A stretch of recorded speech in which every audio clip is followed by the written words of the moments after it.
நபியே நீங்க இப்ப ஊன்னு சொல்லுங்க. போர்க்களத்திலே பழக்கப்பட்டு நாங்கள் போர் கவசங்களை செய்யக்கூடிய குடும்பம் நாங்கள். பாரம்பரியத்திலே போர் எங்கள் உள்ளத்துல ஊறி இருக்கிறது. இப்போது ஊ என்று சொல்லுங்கள். இந்த நிலையில காலையிலேயே மக்கா காஃபிலோடு போர் செய்ய தயாராகும். நபி பேசுறாங்க. நபியிடத்துல சில விஷயங்கள் சொல்லப்படுகிறது. ரசூலுல்லாஹ் திருப்பி சொல்றாங்க. அப்போதான் அக்கபா உடன்படிக்கை என்று நடைபெறுகிறது. எப்படி என்று சொன்னால் நபிநாத்து கேட்கிறாங்க அவங்க, நபியே நாங்கள் உங்களை காத்துவிட்டால், நாங்கள் உங்களை மதீனாவுக்கு அழைத்து செல்லும் பொழுது எங்களையும் எங்களுடைய மனைவிமார்களையும் எங்களுடைய பிள்ளைகளையும் காப்பதை போன்று உங்களை காப்போம். எங்கள் யூதர்கள் இருக்கிறாங்களே, அந்த யூதர்களோடு பல ஒப்பந்தங்கள் பண்ணிருக்கிறோம், அதையெல்லாம் முறிக்கிறோம் உங்களுக்காக. நபியை மக்காவிலிருந்து மதீனா கொண்டு போறதற்கு மதீனாவுள்ள உள்ள யூதர்களுடைய ஒப்பந்தங்களை முறிக்கிறோம்.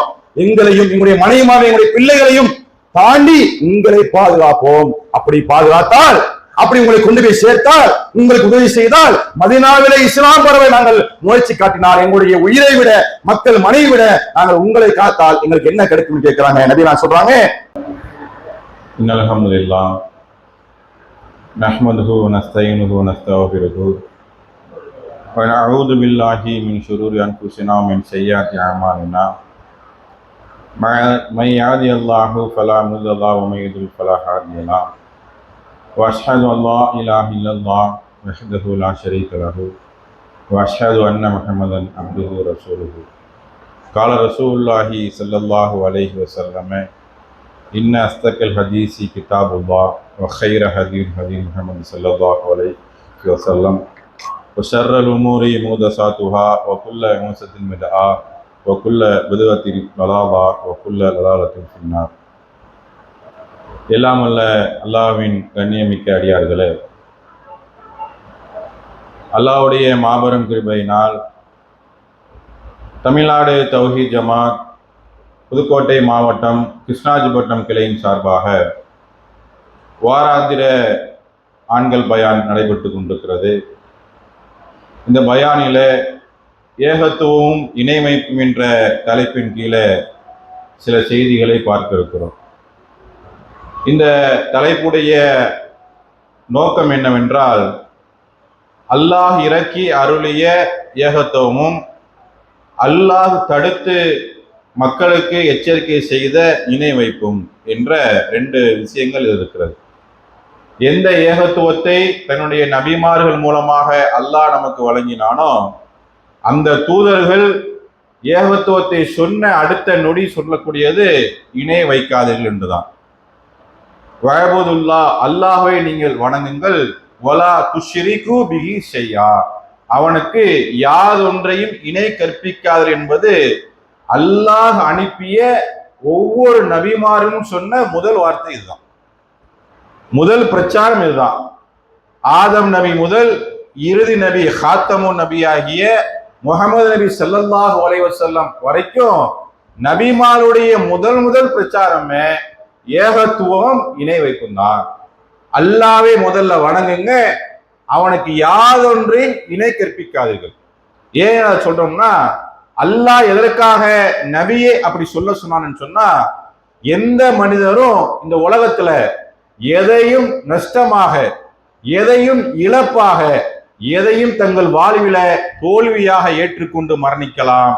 ஆனால் இணை வைப்பை ஒரு விஷயத்தை எடுத்துக்கொண்டு மரணித்தால், இந்த உலகத்துல அவன் தோல்வி அடைஞ்சால், நஷ்டம் அடைஞ்சால், அவன் ஒரு பெரிய ஆபத்துக்கு உள்ளானால் என்ன விளைவை சந்திப்பானோ, எந்த ஆபத்தை சந்திப்பானோ, அதை விட மோசமான ஒரு பேராபத்து சிறுக்கு வைத்து இணை வைத்து விட்டு இறந்த மக்களுக்கு நாளை மறுமையில நார் என்று கொதிக்கக்கூடிய, முன்பு பின்பு வலப்பக்கம் இடப்பக்கம் எல்லா பக்கமுமே நெருப்பால் சூழப்பட்ட அந்த நரகத்துல வெந்து சாகுவான். அவனுடைய தோள்கள் கருக்கப்படும் என்பதெல்லாம் நம்ம குர்ஆனுடைய எச்சரிக்கையில பல இடங்களை பார்க்கிறோம். அப்போ ஒரு மனிதன் இந்த உலகத்துல வாழ்ந்து மரணிக்கும் பொழுது அவனிடத்துல இருக்க வேண்டியது ஏகத்துவம், இல்லாமல் இருக்க வேண்டியது இணை வைப்பு. இதான் ரொம்ப சிம்பிளான கான்செப்ட். அவனுடைய காசோ பணமோ பதவியோ பொறுப்போ குடும்பமோ சொத்தோ சுகமோ எது இருந்தாலும் அவன்கிட்ட இணை வைப்பு இருந்து விட்டால் அல்லாஹ் ஒரு காலமும் அவன் என்ன செய்ய மாட்டான், நாளை மறுமை நாள்ல சுவனம் என்ற ஒரு பூஞ்சோலைக்கு, சொர்க்கம் என்ற ஒரு பெரிய இன்பத்திற்கு ஒரு காலம் அனுப்ப மாட்டான். இது அல்லாஹ் திருமறை குர்ஆன்ல பல்வேறு இடங்களை சொல்லி காட்டுறான். இன்னஹுமை யஷ்ரிகு பில்லாஹ், யார் அல்லாஹ்விற்கு இணை கற்பித்து விட்டாரோ ஃபக்கத் ஹர்ரமல்லாஹு அலைஹில் ஜன்னா, அவருக்கு என்ன செய்யப்படுது? சொர்க்கம் தடை செய்யப்படுகிறது. ஒமா வாகுன்னார், அவர் தங்குமிடம் என்ன? நார் என்ற நெருப்பு என்ற ஒரு பெரும் எச்சரிக்கையை நம்ம நபிக்கு முன்னால் வந்த நபி ஈசா அவர்கள் சொன்னார்கள். மக்களே, என்னை கடவுளா கருதுறீங்க, என்னை அல்லாஹ்வுடைய இறைவனுடைய பிள்ளையா கருதுறீங்க. ஒரு காலமும் நான் என்ன செய்யல? கடவுளுடைய குழந்தை அல்ல. ஒரு காலம் நான் வணங்கக்கூடியவன் அல்ல. எந்த இறைவன் உங்களுக்கும் எனக்கும் இறைவனாக இருக்கிறானோ அவனை மட்டுமே வணங்குங்கள், அவனுக்கு யாதொன்றையும் இணை கற்பிக்காதீர்கள். அப்படி இணை கற்பித்து விட்டால் நரகம் உங்களுக்கு கூலியாக்கப்படும், சொர்க்கம் தடை செய்யப்படும் என்ற பிரச்சாரத்தை ஆரம்பத்திலிருந்து சொன்னவர்கள். இன்னும் நாம மக்களுக்கு சொல்றோம். எதற்காக இந்த இணை வைப்பு என்ற தலைப்பை இன்றைக்கு சூஸ் செய்யப்படுதுன்னா, இன்றைக்கு ரபியுல் அவ்வல் மாதம் ஆரம்பித்திருக்கிறது. இஸ்லாமிய சமுதாயத்துல மாதத்திற்கோ அந்த மாதத்துல வரக்கூடிய சில நாட்களுக்கோ நபிகள் நாயகம் காட்டி தந்த நாளை தவிர வேற எந்த நாளுக்கும் சிறப்பு கிடையாது, எந்த மாதத்துக்கும் சிறப்பு கிடையாது. ஆனா இன்றைக்கு முஸ்லிம் சமுதாய மக்கள் ரபியுல் அவ்வல் மாதம் வந்துவிட்டால் மௌலித் என்ற பேர்ல நபிகள் நாயகத்திற்கு புகழ் பாடக்கூடிய ஒரு காட்சியை பார்க்கிறோம். அது எந்த அளவிற்கு மோசமானது என்று சொன்னால், அதனுடைய வரிகள் எல்லாமே நபிகள் நாயகம் எந்த நபித்துவத்தை சொல்ல வந்தாங்களோ, ரசூலுல்லாஹ் எந்த நபித்துவத்தை நிலைநாட்ட இந்த உலகத்திலே போராடினார்களோ, எந்த நபித்துவத்தை குறைஷிகள் மக்கத்து காஃபிர்கள் அல்லாஹ்வை ஏற்று தூதரை மறுத்தவர்கள் ஏற்க மறுத்தார்களோ, அந்த மோசமான கொள்கையை தான் இந்த மௌலித் வரிகள் சொல்கிறது. எந்த அளவுக்கு மோசமான வரி, எந்த அளவுக்கு அபத்தமான வரி, எந்த அளவுக்கு நான் சொன்ன பாருங்க, ஆதம் நபி முதல் முகமது நபி வரை சொன்ன கொள்கைக்கு மாற்றமா என்று சொன்னால், ஒரு கொள்கைக்கான அடித்தளம் இருக்கு பாருங்க, பேஸ்மெண்ட். இந்த பேஸ்மெண்டையே தகர்த்தெறியக்கூடியது. ஒரு கட்டடத்திற்கு பேஸ்மெண்ட் ரொம்ப அவசியம். அந்த ஃபவுண்டேஷன், அந்த பேஸ்மெண்ட் இல்லை என்றால், அஸ்திவாரம் இல்லை என்றால் எந்த பில்டிங்குமே மேல நிற்காது. ஆனால் இன்றைக்கு இஸ்லாத்துடைய கொள்கையான தௌஹீத், ஒரே இறைவனை வணங்குவது, தூதரை பின்பற்றுவது, இந்த பேஸ்மெண்ட இந்த அஸ்திவாரத்தை குளிதோண்டி புதைக்கிற காரியத்தை இந்த மௌலித் வரிகள் செய்கிறது. நம்ம இதை பேச்சுக்கு மட்டும் சொல்லல, நீங்க ஓதக்கூடிய இந்த மௌலிதில இருக்கிறது. யா நபி சலாம் அலைக்கும், யா ரசூல் சலாம் அலைக்கும், யா ஹபீப் சலாம் அலைக்கும், ஸலவாத்துல்லாஹ் அலைக்கும். இந்த பாட்டு தான் பாடப்படுது. நபிகள் நாயகத்திற்கு சலாம் சொல்கிறோம் என்ற பெயர்ல யா நபி சலாம் அலைக்கும் ஒரு வாட்டி, யா ரசூல் சலாம் அலைக்கும் இரண்டாவது வாட்டி, யா ஹபீப் சலாம் அலைக்கும் மூணாவது வாட்டி என்று சலாத்தையே ஒரு பாட்டா பாடக்கூடிய ஒரு காட்சியை பள்ளி வாசல உட்கார்ந்து அமர்ந்து கொண்டு பாடக்கூடிய விஷயத்தை என்ன செய்யறோம்? இந்த ரபியுல் அவ்வல்லையும் ரபியுல் ஆஹிர்லையும் பார்க்கிறோம். நபிகள் நாயகம் இதை காட்டி கொடுத்தாங்களா? அல்லாஹ் இதை சொல்லி காட்டினானா? என் தூதர் உங்களுடைய உயிரை விட மேலானவர் என்று சொல்லக்கூடிய அல்லாஹ் இந்த தூதருக்கு கட்டுப்படும் என்று சொன்ன அல்லாஹ் இந்த தூதருடைய சத்தத்தை விட உங்கள் சத்தத்தை உயர்த்தி விடாதீர்கள் என்று சொல்லக்கூடிய அல்லாஹ் இந்த தூதருக்கு எப்படியெல்லாம் சலாம் சொல்ல வேண்டும், சலவாத்து சொல்ல வேண்டும் என்று சொல்லி கொடுத்த இறைவன் இந்த மௌலித சொல்லாம விட்டுட்டானா? இந்த மௌலித மறந்துட்டானா? அல்லாஹ் தூதரை புகழ் பாட வேண்டும், தூதருக்கு இப்படி சலாம் சொல்ல வேண்டும். அதுக்கு ஒரு புத்தகம் இருக்கிறது, சுபஹான மௌலிது. அது தமிழ்லையும் போட்டிருக்கிறாங்க, சுந்தர தமிழ் சுபஹான மௌலிது. அதை யாருப்பா எழுதுனதுன்னா இமாம் கஸ்ஸால் எழுதுனா ஒரு குறிப்பு சொல்லுது, இன்னொரு குறிப்பு வேற மாதிரி இருக்கு. எதுல இருக்குன்னா அந்த புத்தகத்திலே இருக்கிறது. யாரு எழுதுனானே தெரியாத ஒரு புத்தகம், ஆசிரியரே இல்லாம ஒரு புத்தகம் வந்திருக்கிறது. அந்த புத்தகத்து பேர் தான் சுந்தர தமிழ் சுபஹான மௌலிது. அதுல உள்ள வரியெல்லாம் பாத்தீங்கன்னா ரொம்ப ரொம்ப அபத்தமானது. நபிகள் நாயகத்தை அல்லாஹ்வுடைய ரேஞ்சி கொண்டு போய்க்கிறது. எந்த நபி எந்த தூதர் அல்லாஹ்வுடைய ரேஞ்சுக்கு உங்கள் கடவுளை ஆக்கி விடாதீர்கள். லாத்து மனா உஷா போன்ற கடவுள்களை அந்த மக்கத்து காஃபிர்கள் வணங்கினார்கள், வழிபட்டார்கள். அதை எதிர்த்த நபிகள் நாயகத்தை கொலை செய்ய துணிந்தார்கள். அபுதாபிட்ட போய் நிற்கிறாங்க, அபுதாலிபே உங்களுடைய சகோதரன் மகன் எங்கள் கடவுளை ஏசுகிறான், எங்கள் கடவுள்களை இல்லை என்று சொல்கிறான், நீங்கள் கட்டுப்படுத்தாவிட்டால் விளைவுகள் மோசமாக ஆகும் என்று நீங்கள் இங்கே சொல்றீங்களே, நபிகள் நாயகத்தை கடவுளுக்கு ஈடாக அதே போன்று ஈடாக வைத்த மக்கள் கொதித்து எழக்கூடிய காட்சிகளை ரசூலுல்லாஹ் சொன்ன ஏகத்துவ கொள்கையை ஏற்படுத்தியது. இன்னைக்கு அதே கொள்கையை தாங்கிக்கக்கூடிய ஒரு சிறு கூட்டம் இந்த உலகத்துல, இந்த தமிழகத்துல இருக்கிறது. அதை சொல்லக்கூடிய கடமை எங்களுக்கு இருக்கிறது. அந்த வரிகள் என்ன வருது, நம்ம சும்மா சொல்லல. இந்த பாட்டு படிச்சோம்ல, இன்னும் பாட்டு இருக்கிறது. இன்னும் ஒரு நாள் உட்கார்ந்து படிச்சுக்கிட்டே இருக்கிறாங்க, இன்னும் சிறப்பாக்குறாங்க. மௌலிது கூட சொல்ல மாட்டாங்க. நீ பாத்தீங்கன்னா மௌலிது சரிவானது சிறப்புக்குரிய மௌலிது, சிறப்புக்குரிய மௌலிது பேரே வச்சுதான் கூப்பிடுவாங்க. அந்த வரியை பாருங்க, ஒவ்வொரு அந்த மௌலிதுடைய பாட்டுலையும் அந்த மௌலிது வரிகள்லையும் அபத்தமான வார்த்தைகள் இருக்குன்னு சும்மா சொல்லல. நம்ம அவங்க படிக்கிற புத்தகத்திலிருந்து எடுத்து சொல்றோம். அதுல வரக்கூடிய வரியை பாத்தீங்கன்னா, அந்த ஹஃபாருல் ஹத்தாயா ஓ துனூபில் மூபிகாத், நபியே நீங்கள் தான் அழித்து ஒழிக்கக்கூடிய பாவங்களை மன்னிக்க கூடியவர், எனவே என்னுடைய பாவத்தை மன்னித்து விடுங்கள். யார் கேட்கிறா? மௌலிது என்ற சபையில மௌலிது ஓதக்கூடிய அந்த அஜர்த்துமார்கள், ஆலிம்கள். இன்னைக்கு சில பேர் என்ன செய்றாங்க, அவங்களும் நிப்பாட்டல, மதரசா பசங்களை சேர்த்துக்கிறாங்க. பசங்க மார்க்கத்தை அறிஞ்சுக்கணும், கல்வியை படிக்கன்னு வர்றாங்க. அவங்களே சேர்த்துக்கிட்டு இந்த பாட்டை படிக்கிறது. அதுலயும் ஒரு குறிப்பா நம்ம ஊர்ல ஒரு புது பழக்கம், தப்சு குட்டுகள் அடிக்கிறது. மதரசா படிக்க வர பிள்ளைங்கள்ட்ட, ஆம்பளை பிள்ளைங்கள்ட்ட, பொம்பளை பிள்ளைங்கள்ட்ட மதரசா சொல்லக்கூடிய பாடம் என்ன? குர்ஆன், ஹதீஸ், குர்ஆனுடைய விளக்கம், ஹதீஸுடைய விளக்கம், கொள்கையை சொல்லி கொடுக்கிறது. இதான மதரசா பிள்ளைங்களுடைய வேலை, மதரசா நடத்தக்கூடிய பாடம். ஆனா நம்ம ஊர்ல என்ன கிறிஸ்தவ புது டெக்னிக்னா, மதரசா பிள்ளைங்கிட்ட தப்சை கொடுத்துட வேண்டியது. தப்சை கொடுத்து இந்த பிச்சைக்காரன் அடிக்கிற மாதிரி கொட்டை அடிச்சுட்டே திரிங்க. எங்க மதரசாக்குள்ள?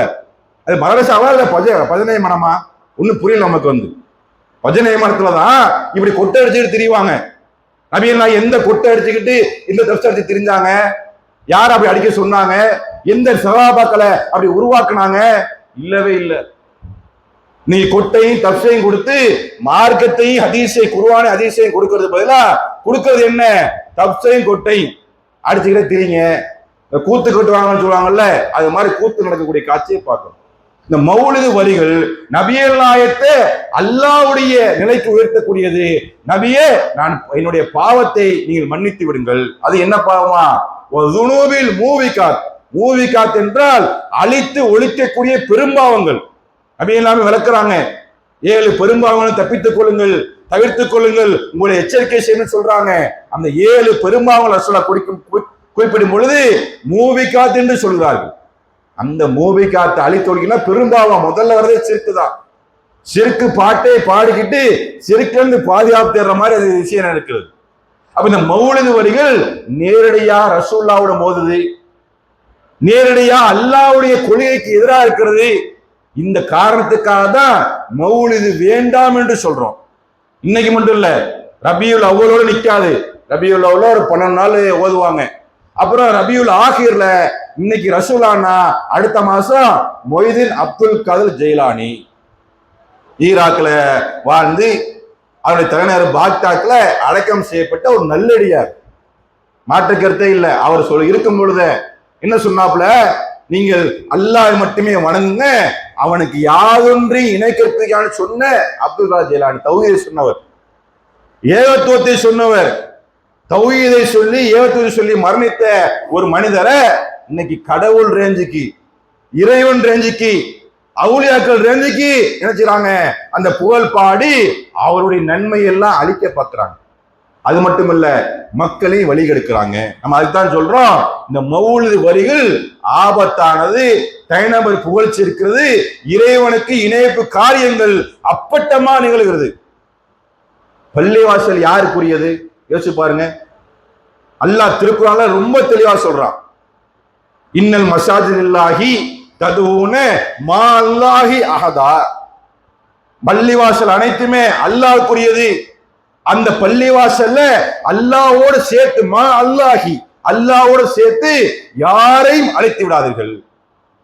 அந்த பள்ளிவாசல் உட்கார்ந்துகிட்டு யா நபி சலாம் அலைக்கும், யா ரசூல் சலாம் அலைக்கும் கையேந்தி அளவுக்கு பாடுறீங்களே, பாட சொல்றீங்களே, இது எந்த வகையில நியாயமானது? இது எந்த வகையில இறைவனுக்கு ஏற்ற கொள்கை? இதுதான் சுன்னத்து என்ற பெயர்ல நீங்க பின்பற்றக்கூடிய கொள்கையா? இது சுன்னத் என்று சொன்னால் அப்ப அல்லாஹ்வை வணங்கி தூதரை பின்பற்றக்கூடிய அந்த கொள்கைக்கு என்ன பேரு? நபியை நான் சொன்னாங்க, இது மாதிரி நீங்க என்ன செய்வீங்க, நான் இறந்த பிறகு அல்லது நான் வாழும் பொழுது, ரசூலுல்லாஹ் வாழும் பொழுது மாற்று மத கொள்கையை நீங்கள் பின்பற்றுவீர்கள். அது எந்த அளவுக்கு பின்பற்ற ரசூலுல்லாஹ் விளக்கின்னு சொல்றாங்க. நாம இன்னைக்கு கண்கூடா பார்க்கிறோம். பிற மத கலாச்சாரத்துல தான் அந்த விக்கிரகங்களை, தனி மனிதர்களை, இறந்து போன மக்களை, கபூர்களை, சமாதிகளை வழிபடக்கூடிய செயல் இருக்கிறது. அது வணக்கமா கருதி அதே பிரமத கலாச்சாரத்தை இன்னைக்கு என்ன செஞ்சோம்? தர்கா என்ற பேர்ல, தர்காவுக்கு பாத்தியா என்ற பேர்ல, சமாதியில் அடக்கி வைக்கின்ற பேர்ல, மவுலுது என்ற பேர்ல, இன்னும் பல்வேறு காரியங்கள்ல, தரிக்கா போன்ற காரியங்கள்லாம் அதிகமாக இருப்பதை பார்க்கிறோம்.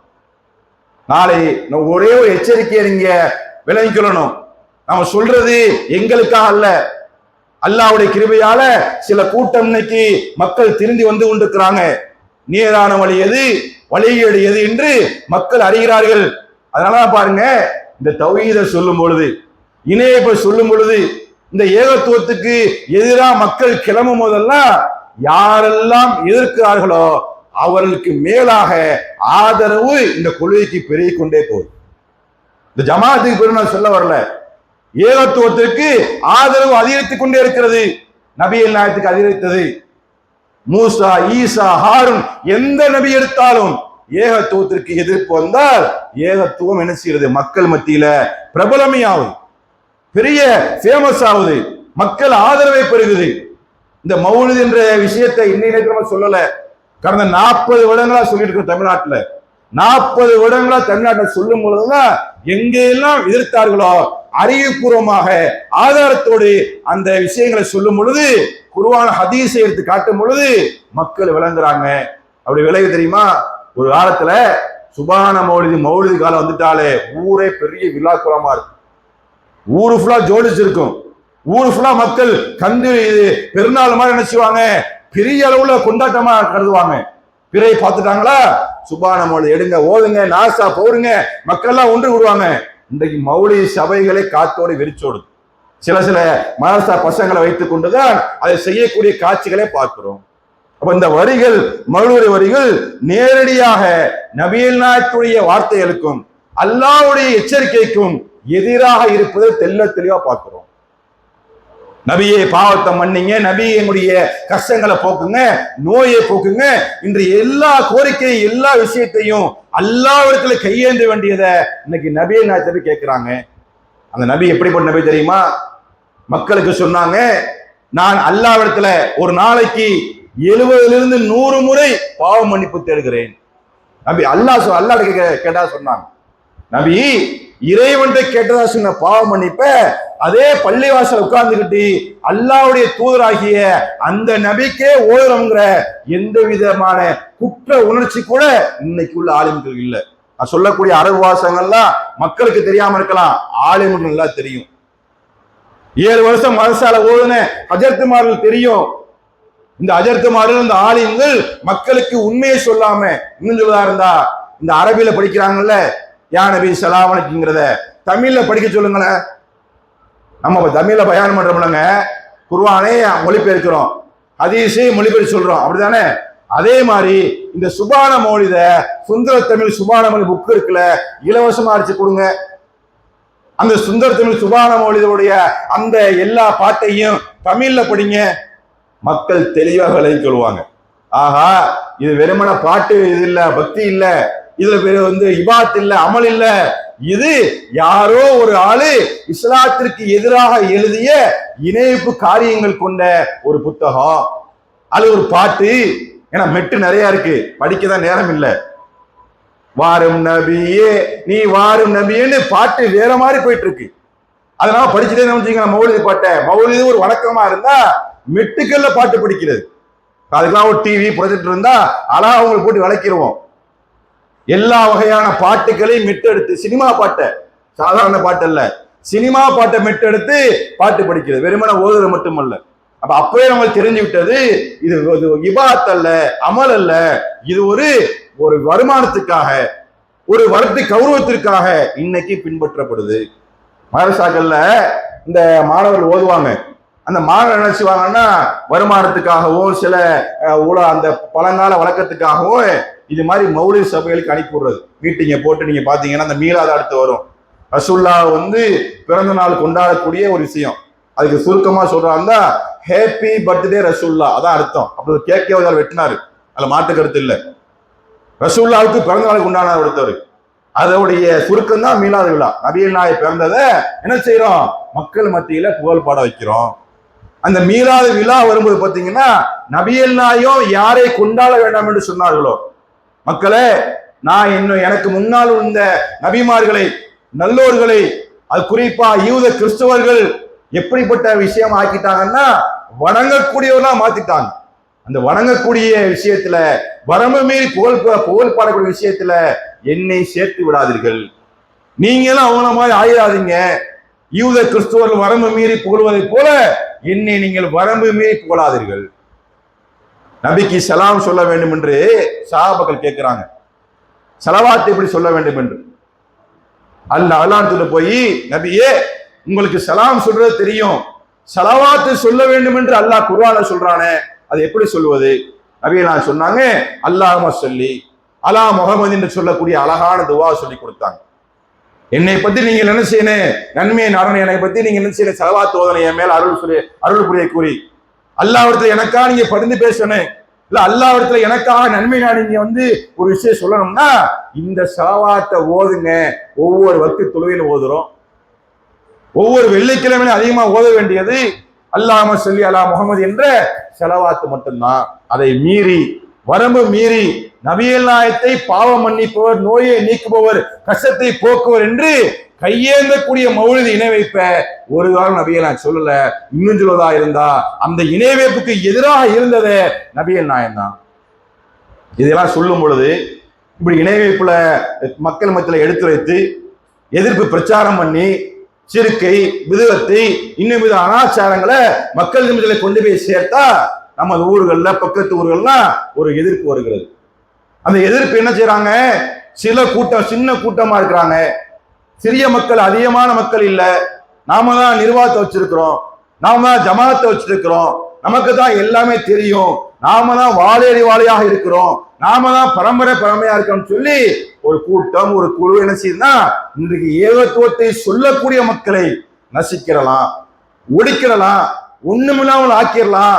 அந்த ஜமாத்தை, அந்த இயக்கத்தை நாம் என்ன செய்யலாம், அழித்து விடலாம், ஊரை விட்டு நீக்கி விடலாம், ஊரை விட்டு எடுத்து விடலாம் என்று மனக்கணக்கு போடுகிறார்கள்.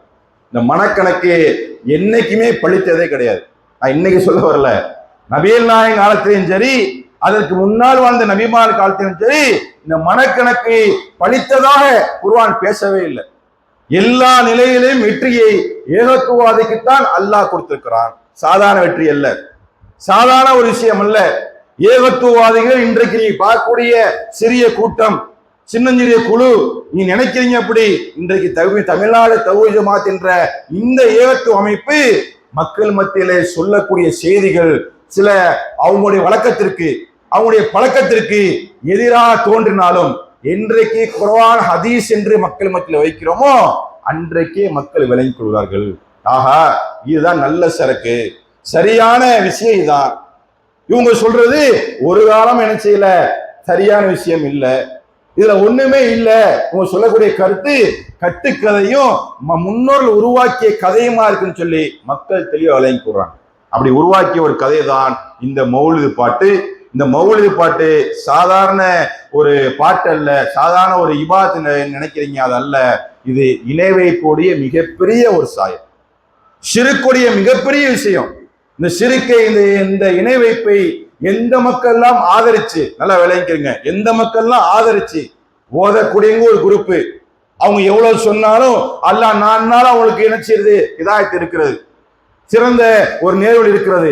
ஆனால் வரட்டு கௌரவத்துல இவங்க சொல்லி கேட்கணும் என்று குர்ஆனை ஹதீஸை மறுத்திருந்தால் அல்லாஹ் அவர்களுக்கு மிகப்பெரிய பிடியை வைத்திருக்கிறான். எந்த அளவுக்குன்னு சொன்னா அல்லாஹ் திருக்குர்ஆன் சொல்லி காட்டுறான் பாருங்க. ஆதாம் நபிக்கு அல்லாஹ் சொன்னது, நம்ம சொன்னா அவங்க நினைச்சுவாங்க நம்முடைய கதை நினைச்சுக்குவாங்க. ஆத நம்பிக்கை சொன்னது குல்னா அஹபித்து மின்ஹா ஜமீஆ, நீங்கள் அனைவரும் இங்கிருந்து இறங்கி விடுங்கள். முதல்ல ஆதம் நபி பூமிக்கு வர்றாங்க. அவங்களுக்கு சொன்ன அல்லாஹ்வுடைய கட்டளை இதுதான்.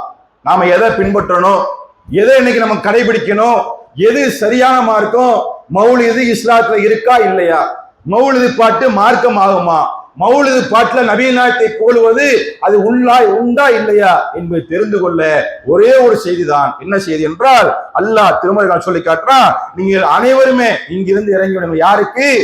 ஆதம் நபிக்கு, அவருடைய மனைவிக்கு அல்லாஹ் சொன்னது. சொல்லிவிட்டு சொல்றான், யவத்தியன்னக்கும் மின்னி ஹுதன், என்னிடமிருந்து உங்களுக்கு நேர்வழி வரும். யார் அனுப்புவா? அல்லாஹ்வை நான் அனுப்புவேன் உங்களுக்கு அந்த நேர்வழியை. ஃபமன் தபிய ஹுதாய, யார் பற்றி பிடித்துக் கொள்வாரோ, யார் நேர்வழி எடுத்துக் கொள்வாரோ, யார் அந்த நேர்வழியிலேயே நிலைத்திருப்பாரோ அவருக்கு ஃபலா ஹவுஃபுன் அலைஹிம் வலாஹும் யஹ்ஸனூன், எந்த கவலையும் இல்ல, அச்சமும் இல்ல, பயமும் இல்லை என்று சொல்லுங்கள். அல்லாஹ்விலிருந்து வந்த நேர்வழி எது? குர்ஆன். அல்லாஹ்விலிருந்து நேர்வழி எது? சரியான ஹதீஸ். இந்த ரெண்டையும் தவிர மௌலிது பாட்டுக்கள் இறைவனோட வந்த நேர்வழி அல்ல. இன்னும் சொல்றதா இருந்தா, ரசூலுல்லாஹ் இறந்த பிறகு 1000 வருடங்கள் கழித்துத்தான் இந்த மௌலிது பாட்டு எழுதப்பட்டது. உண்டா இல்லை என்று நாளைக்கு உங்க ஆளுன்ற போய் கேளுங்க. ஊர் மக்கள் கேட்கறீங்கல்ல, பெண்கள் இருக்கிறீங்கல்ல, ஜமாத்தார் இருக்கிறீங்கள, உங்க அஜரத்திட்ட உங்க ஆலிம்கிட்ட அந்த போய் கேளுங்க, இந்த மௌலிது என்னைக்குப்பா உருவானது, யாருப்பா எழுதுனது, நபிகள் நாயகம் பாட சொன்னாங்களா? எந்த அளவுக்குன்னா, ரசூலுல்லாஹ்வுக்கா உயிரே கொடுக்க துணிந்த சஹாபாக்கள், நபிகள் நாயகத்துடைய ஒரு சொல்லை காப்பாத்த, ஒரே ஒரு சொல், ஒரு ஹதீஸை காப்பாத்த பல 100 கிலோமீட்டர் பயணித்த சஹாபாக்கள், எந்த நபியுடைய சொல் மாற்றி அறிவிக்கப்பட்டால் கூட சமுதாயம் வழிதவறி போயிருமே, சமுதாயத்துல சீர்கேடு வந்துருமே, சமுதாய மக்களத்துல பிளவு வந்துடுமே என்று ரொம்ப கவனமா தொகுத்த சஹாபாக்கள் மத்தியில இந்த மௌலிது என்ற ஒரு பாட்டு, மௌலிது என்ற ஒரு விஷயம் ரசூலுல்லாஹ் சொல்லாமல, ரசூலுல்லாஹ்க்கு தெரியாமல சஹாபாக்களே விட்டுட்டாங்களா? நான் கேட்கிறேன், சஹாபாக்கள் இன்னைக்கு ஓதுனாங்களா? எந்த ஆட்சி காலத்துல ஓதுனாங்க? ரசூலுல்லாஹ் காலத்துல உள்ளதான் மார்க்கம் விட்டுருங்க. ஒரு பேச்சுக்கு ரசூலுல்லாஹ் இறப்புக்கு பிறகு அபூபக்கர் சித்திக் ரலியல்லாஹு அன்ஹு, உமர் ரலியல்லாஹு அன்ஹு, உஸ்மான் ரலியல்லாஹு அன்ஹு, அலி ரலியல்லாஹு அன்ஹு, 4 ஹலீஃபாக்களை இந்த இஸ்லாமிய சமுதாயம் பார்த்திருக்கிறத. 4 ஹலீஃபாக்களும் நபிகள் நாயகத்தோடு இருந்தவர்கள், நபியுடைய தோழர்கள், சோனத்திற்கு முன்மாறன் சொல்லப்பட்ட மக்கள். அந்த மக்களே ஆர்டர் போடலைங்க, அந்த ஆட்சியிலே சொல்லப்படலைங்க. நபிகளா தெரியாது, நபி தோழர்களுக்கு தெரியாது, நமக்கு தெரிஞ்சிருச்சா? நமக்கு அந்த மௌலிது பெரிய வணக்கமாயிருச்சா? யோசிச்சு பாருங்க. எந்த காலத்திலையும் நபி வழி இல்லாத எந்த விஷயமும் மார்க்கமாகாது. இது எதற்காக சொல்றோம்னா, அல்லாஹ் அடுத்து எச்சரிக்கிறான், வல்லதீன கஃபரு, யார் என்னிடமிருந்து வரக்கூடிய நேர்வழியை மறுத்தார்களோ, வல்லதீன கஃபரு மறுத்தார்களோ, ஃபகதபு பி ஆயாத்தினா, என்னுடைய வார்த்தைகளை, என்னுடைய ஆயத்துகளை யார் பொய் என்று சொன்னார்களோ அவர்களுக்கு என்ன இருக்கிறது? உலாயிக்க அஸ்ஹாபுன் நார், நரக நெருப்பை வந்து சாவார்கள். அல்லாஹ்வின் வந்ததுப்பா, தூதர் கொண்டு வந்தது, இதுதான் மார்க்கம் என்று சொல்லும் பொழுது முன்னோர்கள் 400 வருஷம் தான் ஆகுது, வெறும் 400 வருஷம். இந்த 400 வருஷத்துக்கு முன்னாடி மௌலித் என்றால் யாருக்குமே தெரியாது. சஹாபி, தாபியி, தபா தாபியி, இமாம்கள் அப்படியே வரிசை வருது பாருங்க. ரசூலுல்லாஹ்க்கு பிறகு இந்த யாருக்குமே தெரியாத ஒரு இபாதத் அமலு 15,000 20,000 புத்தகங்கள் இருக்கிற இஸ்லாத்துல. அரபியில் எடுத்து பாத்தீங்கன்னா அதே கம்மி. சில பேர் சொல்றாங்க 50,000க்கு மேல விரிவுரைகள் சொல்றேன். குர்ஆனுக்கு விரிவுரை பல ஆயிரம் புக்கு, ஹதீஸுக்கு விரிவுரை பல ஆயிரம் புக்கு. இந்த பல ஆயிரம் புக்கிலையுமே மௌலிது என்ற கிதாபுடைய எந்த ஒரு வாசகமும் கிடையாது. அதான் உண்மையான விஷயம். இன்னைக்கு அரபோட்ட போய் கேளுங்க, இந்த மௌலிது இருக்கா? அரபுகள் தானே அரபி அறிவா தெரிஞ்சிருப்பாங்க. இல்ல, அரபுகள்கிட்ட அந்த இமாம்கள் இருப்பாங்க, இந்த புத்தகத்தை எழுதுறவங்க, கிதாபு எழுதுறவங்க, அவங்கள்ட்ட கேளுங்க, மௌலிது கேள்விப்படவே இல்லை. மௌலிது என்ன அர்த்தம் தெரியுமா? பிறந்ததுன்னு அர்த்தம், இல்லது பிறப்புன்னு அர்த்தம். மௌலிதுனா பிறந்தது அல்லது பிறப்பிடம், தோற்றம்னு அர்த்தம், அவ்வளவுதான். நீங்க பிறந்த ஒரு பிள்ளை பிறந்துச்சுன்னா அந்த பிள்ளை மௌலிது பிறந்திருக்கிறது, அவ்வளவுதான். இதுதான் அதனுடைய அர்த்தமே. இதுல எந்த சிறப்புமே கிடையாது. இன்னும் அல்லாஹ் கடமை எச்சரிக்கக்கூடிய நிறைய வாசகங்கள் குர்ஆன்ல இருக்கிறது. ஆக ஏகத்துவம் என்பது இணை வைப்புக்கு எதிரானது. இணை வைத்த அனைத்து மக்களுக்குமே நாம சொல்லல, அல்லாஹ் சொல்கிறான், ஒரு காலமும் சொர்க்கம் கிடைக்காது. இதையெல்லாம் சொல்லும் பொழுது சில பேர் எதிர்க்கிறார்கள். சில பேர் என்ன செய்றாங்க, ஜனாசாவை எல்லாம் அடக்கம் பண்ண கூடாதுங்கிறாங்க. நாங்க தான் அடக்கம் பண்ணுவோம். தௌஹீதை ஏகத்துவத்தை நீங்க சொன்னீங்கன்னா, அதன்படி நீங்கள் வாழ்ந்தீங்கன்னா, உங்கள் வீட்டுல உங்களுடைய தகப்பனார் இறந்தால் கூட நாங்கள் அடக்கம் செய்ய மாட்டோம் என்று சொல்றாங்க. ஒண்ணு தெரிஞ்சுக்கிறீங்க, அந்த மக்களுக்கும் நம்ம மக்களுக்கும் சொல்றோம், யாங்கள் இந்த தௌஹீதுல உறுதியா இருந்து எவ்வளவு பெரிய எதிர்ப்பு வந்தாலும், எவ்வளவு பெரிய சிரமம் வந்தாலும், இன்றைக்கு அடி உதை மிதி வழக்கு கூட நாங்கள் ஏற்க தயாராக ஒன்னே ஒண்ணுதான், எங்களுடைய மூதாதையர்கள் கற்றுக் கொடுத்த பாடம், எங்களுடைய முன்னோர்கள் ஷாபாக்கு கற்றுக் கொடுத்த பாடம். ஒரே ஒரு சிறிய சம்பவம், அதிகமான மக்கள் கேள்விப்படாத சம்பவம். இன்னும் சொல்வதா இருந்தா, இஸ்லாம் இன்னைக்கு உலகத்துல இருக்கிறதுக்கு இந்த மக்கள் இல்லை என்றால் கேள்விக்குறியா இருக்கும். மதீனா ஹிஜ்ரத் நடந்திருக்காது. மதீனாக்கு ரசூலுல்லாஹ் போய் ஆட்சி அமைச்சிருக்க மாட்டாங்க. மஸ்ஜித் நபவி இன்னும் ஏகப்பட்ட பள்ளிவாசல் மதீனாவில் இருக்கிறது. அந்த மதீனா ஹிஜ்ரத்தை நடந்து போறதுக்கு, மதீனா ஹிஜ்ரத் ரசூலுல்லாஹ் போவதற்கு ஒரு சின்ன கூட்டம் உதவியாக இருந்தது. இந்த கூட்டம் நுபத்து 13 வருஷம், நபித்துவத்துல 13வது ஆண்டு, ரசூலுல்லாஹ்க்கு வயது 53, 73 ஆண்கள் 2 பெண்கள் மதீனாவிலிருந்து மக்கா வருகிறார்கள். எதற்கு? ஹஜ் செய்வதற்கு. இணை வைப்பாளர்கள் குஃபர்கள் அவளை சேர்ந்து வர்றாங்க. அவளுக்கு இஸ்லாம் கிடைத்திருக்கிறது, வழிமுறை தெரியல. நபி மக்காவில் கஷ்டப்படுறாங்க, சிரமப்படுறாங்க. அந்த நபிக்கு எப்படியாவது உதவ வேண்டுமே, எப்படியாவது நபியை நம்முடைய மதீனா கொண்டு வர வேண்டுமே என்று அந்த மக்கள் கடுமையா முயற்சி பண்றாங்க. அவருடைய விளைவு நபித்துவம் 11, 12, 2 வருஷமும் முயற்சி பண்ணி ஆகல. மக்கள் நபி இஸ்லாம் இன்னமும் மன்சாரி மக்கள் நபி சேரல மதீனால. அதுக்கு பிறகு 13ஆம் ஆண்டு 73 ஆண்கள் 2 பெண்கள் வர்றாங்க. அக்கபா என்ற ஒரு இடம், அக்கபா உடன்படிக்கை 2. இந்த அக்கபா எங்க இருக்கிறது? மதீனா மக்காவுல மீனா என்று சொல்லக்கூடிய அந்த அரஃபா பெருவழி, அதுல ஒரு 2 மலைகளுக்கிடையே மக்கள் கூடுறாங்க. அந்த அக்கபா என்று சொன்னால் கணவாய், 2 மலைகளுக்கு இடையே உள்ளது. தமிழ்ல தான் அர்த்தம் அதுக்கு. அந்த 2 மலைகளுக்கு இடையில துல்ஹஜ் மாதம் பிறை 12 ஹஜ்ஜியோட கிரியை முடியுது.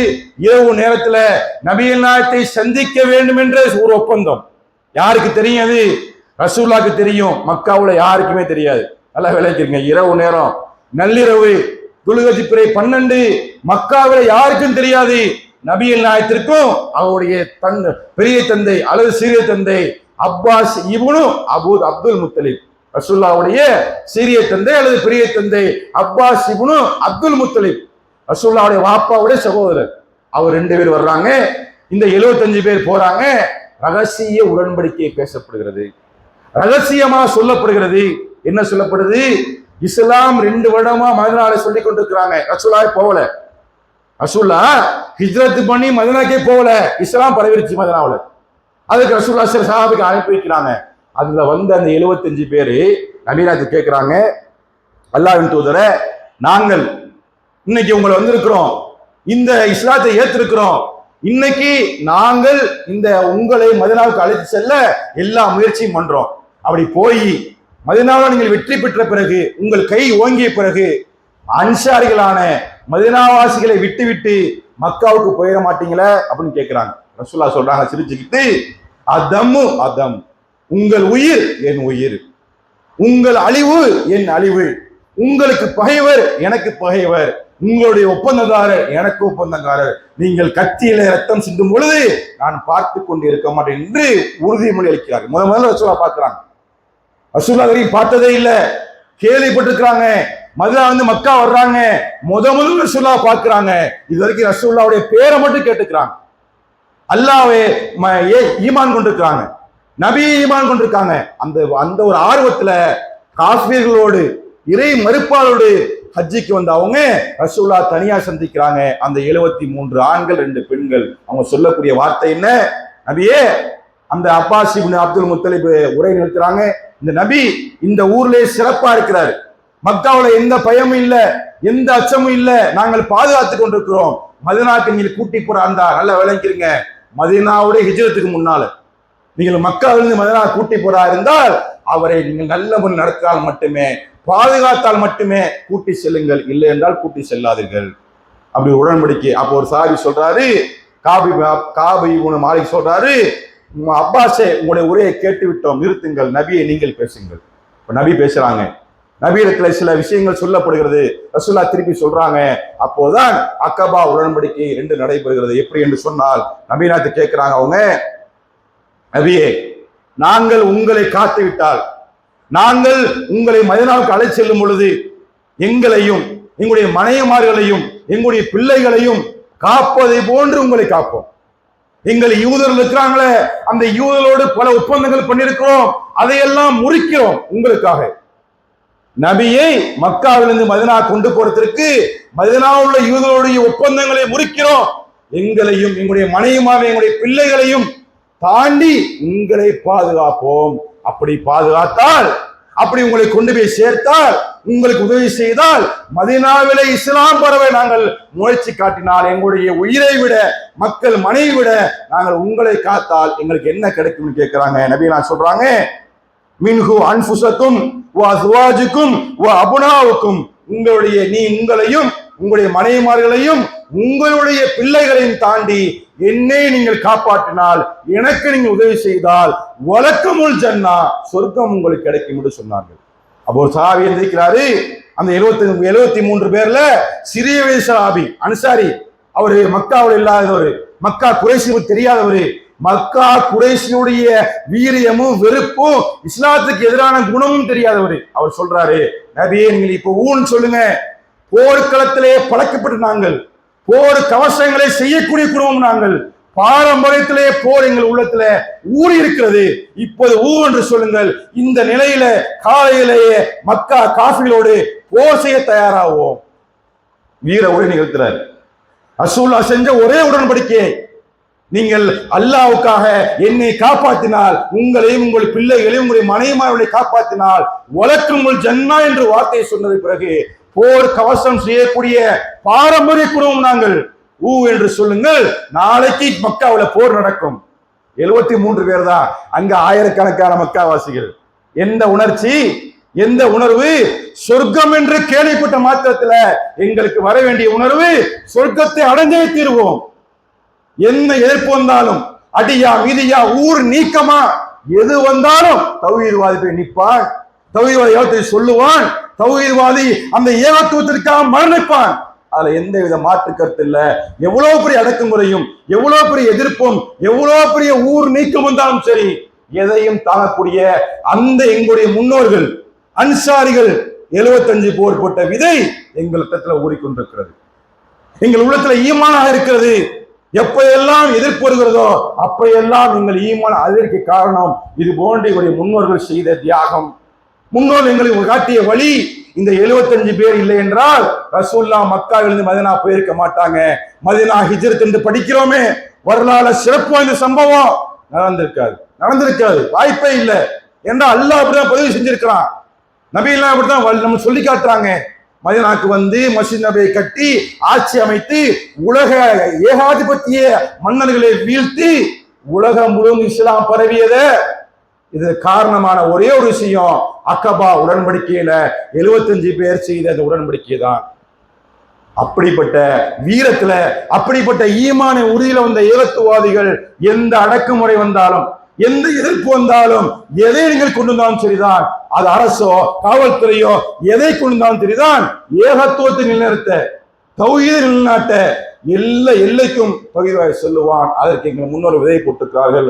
அப்படிப்பட்ட ஒரு பாரம்பரிய ஏகத்துவாதியாக, பாரம்பரிய தௌஹீத் உள்ள மக்களாக நாங்கள் சொல்லக்கூடியது, எங்கள் உயிர் மூச்சு இருக்கிற வரைக்கும் இந்த மௌலிது, மீலாது, தந்தூரி, சிறுக்கு, பிதுஅத்து எதிர்த்து பேசிக்கொண்டே இருப்போம், சொல்லிக்கொண்டே இருப்போம்.